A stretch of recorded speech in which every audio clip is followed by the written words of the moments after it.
ನಾಗಣ್ಣ ಮಾಜಿ ಅಧ್ಯಕ್ಷರು, ಈ ಭಾಗದೊಬ್ಬ ಮಾಜಿ ಹಿರಿಯ ರಾಷ್ಟ್ರೀಯ ಕಬಡ್ಡಿ ಕ್ರೀಡಾಪಟು, ಬೆಂಗಳೂರು ವಿಶ್ವವಿದ್ಯಾನಿಲಯವನ್ನು ಪ್ರತಿನಿಧಿಸಿದ ಪ್ರತಿಭೆ.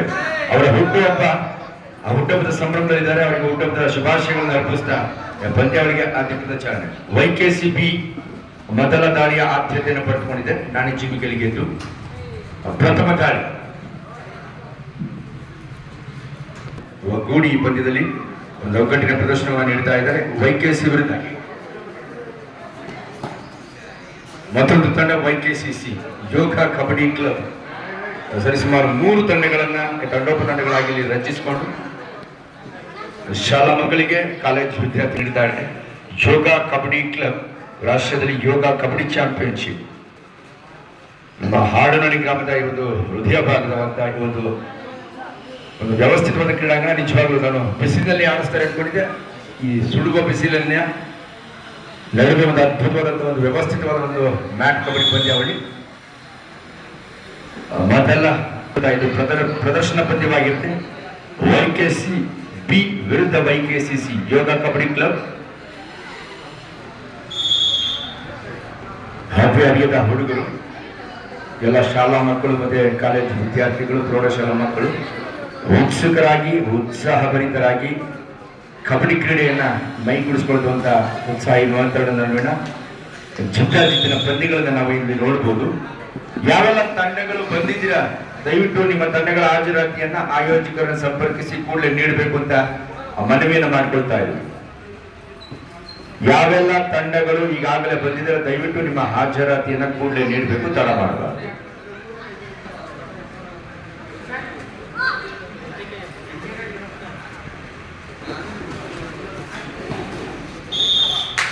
ಎಸ್, ಪ್ರಯತ್ನ ಬಾಕ್ಲೈನ ಹೊರಭಾಗದಲ್ಲಿತ್ತು, ಅನವಶ್ಯಕವಾಗಿತ್ತು, ಅನಪೇಕ್ಷಿತ ಹಿಡಿತ ಕೂಡ YKCB ನೆರವೇರಿಸಲಾಗಿತ್ತು.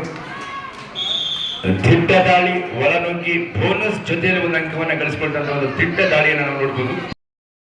ಸನ್ಮಾನ್ಯ ಮುತ್ತುಕೃಷ್ಣನ್ ಅವರೇ, ಮತ್ತೊಬ್ಬ ನನ್ನ ಆತ್ಮೀಯ ಸ್ನೇಹಿತರಾದಂತಹ ಮತ್ತು VSSN ನಿರ್ದೇಶಕರಾದಂತಹ ಸನ್ಮಾನ್ಯ ಉದಯ ಆರಾಧ್ಯ ಅವರೇ, ಮತ್ತೊಬ್ಬ ಮುಖಂಡ ಮುನ್ರಾಜಣ್ಣ ಅವರೇ, ಮತ್ತು ಯಾರು ಅನ್ಯತಾ ಭಾವಿಸಬೇಡಿ. ವೇದಿಕೆ ಇಲ್ಲಿ ವಿವಿಧ ಗ್ರಾಮಗಳಿಂದ ಆಗಮಿಸಿರ್ತಕ್ಕಂಥ ಎಲ್ಲ ಕಬಡ್ಡಿಯ ಕ್ರೀಡಾ ಪ್ರೋತ್ಸಾಹಕರೇ, ಈಗಾಗಲೇ ನಾವು ಕಬಡ್ಡಿ ಆಡಲು ಸಜ್ಜಾಗಿ ಇದ್ದೀರಿ.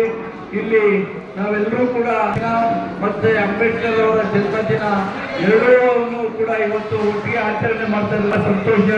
ಮುಂದಿನ ದಿನಗಳಲ್ಲಿ ಯುವಕರು ಹೆಚ್ಚಿನ ರೀತಿಯಲ್ಲಿ ಈ ರೀತಿಯಾದಂತಹ ಟೂರ್ನಮೆಂಟ್ಗಳನ್ನ ಆಯೋಜನೆ ಮಾಡಿ ಆ ಟೂರ್ನಮೆಂಟ್ಗಳೆಲ್ಲ ಭಾಗವಹಿಸಿ ತಮ್ಮ ಕ್ರೀಡಾ ಮನೋಭಾವವನ್ನ ಸೋಲು ಗೆಲುವು ಎರಡನ್ನೂ ಸಮನಾಗಿ ಸ್ವೀಕಾರ ಮಾಡೋದ್ರ ಮೂಲಕ ನಾವು ಈ ದೇಶ ಮತ್ತೆ ಈ ರಾಜ್ಯದ ಒಂದು ಉತ್ತಮವಾದಂತಹ ಒಂದು ಆರೋಗ್ಯ ದೃಷ್ಟಿಯಿಂದ ತಾವೆಲ್ಲ ಕ್ರೀಡಾಪಟುಗಳಲ್ಲಿ ಭಾಗವಹಿಸಿ ಈ ಕಾರ್ಯಕ್ರಮಗಳಲ್ಲಿ ಹೆಚ್ಚೆಚ್ಚಾಗಿ ನಡೆಸಿಕೊಡ್ಬೇಕು ಅಂತ ನಾನು ಈ ಸಂದರ್ಭದಲ್ಲಿ ಹೇಳಿ, ಇವತ್ತು ನನಗೂ ಸಹ ಮಾತಾಡೋದಕ್ಕೆ ಅವಕಾಶ ಮಾಡಿಕೊಟ್ಟಂತ ಹಾಡನಹಳ್ಳಿ ಗ್ರಾಮದ ಎಲ್ಲ ಮುಖಂಡರುಗಳಿಗೂ ಮತ್ತೆ ಎಲ್ಲ ಕ್ರೀಡಾಪಟುಗಳಿಗೂ ಹೊಂದಿಸಿ ನನ್ನ 2 ಮಾತನ್ನು ಮುಗಿಸ್ತೀನಿ. ಎಲ್ರಿಗೂ ನಮಸ್ಕಾರ.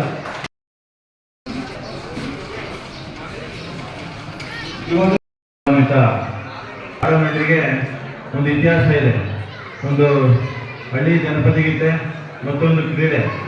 ನಾವೆಲ್ಲ ಕೂಡ ಹಾಡನಹಳ್ಳಿ ಸರ್ಕಾರಿ ಶಾಲೆಗೆ ಓದಬೇಕಾದ್ರೆ ನಾವೆಲ್ಲ ಹಾಡನಹಳ್ಳಿಗೆ ಕೀರ್ತಿಯನ್ನು ತಂದುಕೊಟ್ಟವರು. ನಮ್ಮ ಗುರುಗಳು ಕೂಡ ಇಲ್ಲೇ ಇದೆ. ಕಬಡ್ಡಿ ಆಟಗಾರರು ಕೂಡ ನಮಗೆಲ್ಲ ಶಿಕ್ಷಕರು ಕೂಡ ಅವರು, ನಮ್ಮ PT ಮಾಸ್ಟರ್ ನಾಗರಾಜ್ ಅವರು. ಈ ನಾವು ಬಂದಂತ 87ರಿಂದ 94ವರೆಗೂ ನಾವು ಪ್ರತಿ ವರ್ಷ ಹೋಬಳಿ ಮಟ್ಟದಲ್ಲಿ, ತಾಲೂಕು ಮಟ್ಟದಲ್ಲಿ ಹಾಡನಹಳ್ಳಿಗೆ ಹೆಸರು ತರ್ತಾ ಇದ್ವಿ. ಅದು ಜನಪದ ಗೀತೆ ಇರ್ಬೋದು, ಕ್ರೀಡೆ ಇರ್ಬೋದು. ಆವಾಗಲೂ ಭೂಪಿಗೆರೆ ಮತ್ತು ಮೆಳಕೋಟೆನಲ್ಲಿ ಹೋಬಳಿ ಮಟ್ಟದ ಕ್ರೀಡೆ ನಡೀತಾ ಇತ್ತು. ಹೋಬಳಿ ಮಟ್ಟಕ್ಕೆ ಹೋದ್ರೆ ಹಾಡನಹಳ್ಳಿ ಸರ್ಕಾರಿ ಶಾಲೆಗೆ ಒಂದು ಕಡಿಮೆ 10ರಿಂದ 15 ಪ್ರೈಸ್ ತರ್ತಾ ಇದ್ವಿ ನಾವು. ಅದು ಓಟ ಇರ್ಬೋದು, ಕಬಡ್ಡಿ ಇರ್ಬೋದು, ಖೋ ಖೋ ಇರ್ಬೋದು, ಎಲ್ಲ ಕ್ರೀಡೆಗಳಲ್ಲೂ ನಾವು ಹಾಡನಹಳ್ಳಿ ಅಂತಂದ್ರೆ ಒಂದು ಹೆಸರಿತ್ತು.